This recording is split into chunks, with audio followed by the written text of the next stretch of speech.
Hi, this is Jonathan Rosenhead, Jerusalem psychotherapist. This week's Torah and Psychology post for Succot is going to discuss self-confidence. I'd like to ask, what is the difference between self-confidence and arrogance? Is one positive and one negative? Or perhaps they're both positive?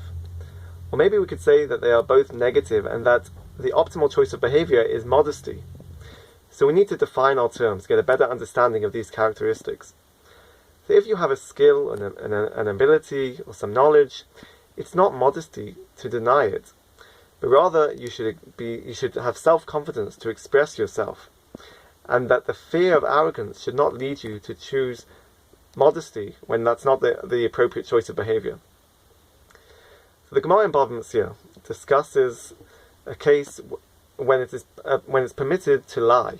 So for example, if someone comes to you with a question in Torah, and you have the knowledge, and you're aware, you know the answer, you can deny it. And Tosfos queries and says, why would you deny something that you know? And Tosfos explains that if the person is just coming to test you or challenge you, to see how much you know, then you can choose to be modest and say, I don't know. But if they have a genuine question and they want to know what the halacha is or some Torah knowledge, then you should answer with self-confidence, with the knowledge that you have. So we see that in terms of this idea of self-confidence, there are times when it's appropriate to be modest, but there are times where you should step forward and express yourself with self-confidence. So the Gemara in Sukkot discusses the Simchas Beis HaShoeva, and the celebrations that would occur in the Beis HaMikdash.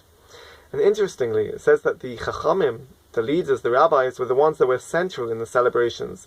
They would lead the dancing and the celebrations in the Beis HaMikdash. And perhaps this is strange.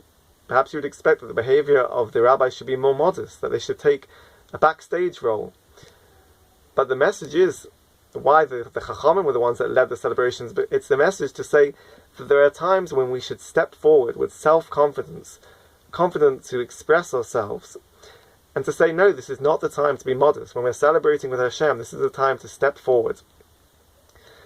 And I think this is the message for self-confidence, that when we teach our children, or students, or in therapy, when we try to instill and promote self-confidence, we want to try to help them to recognize their skills and their talents, to know how and when to express it, to not always choose a modest behavior, to be able to feel that to be able to tap into what makes them special, what are their talents, their abilities.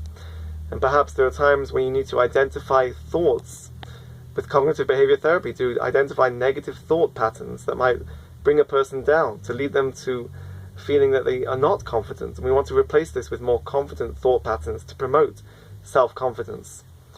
So at Sukkot, this is the message, we want to try to identify what is special about us, what are our skills and our abilities, and to celebrate this with Hashem. Have a great Shabbos, keep well, and Chag Sameach.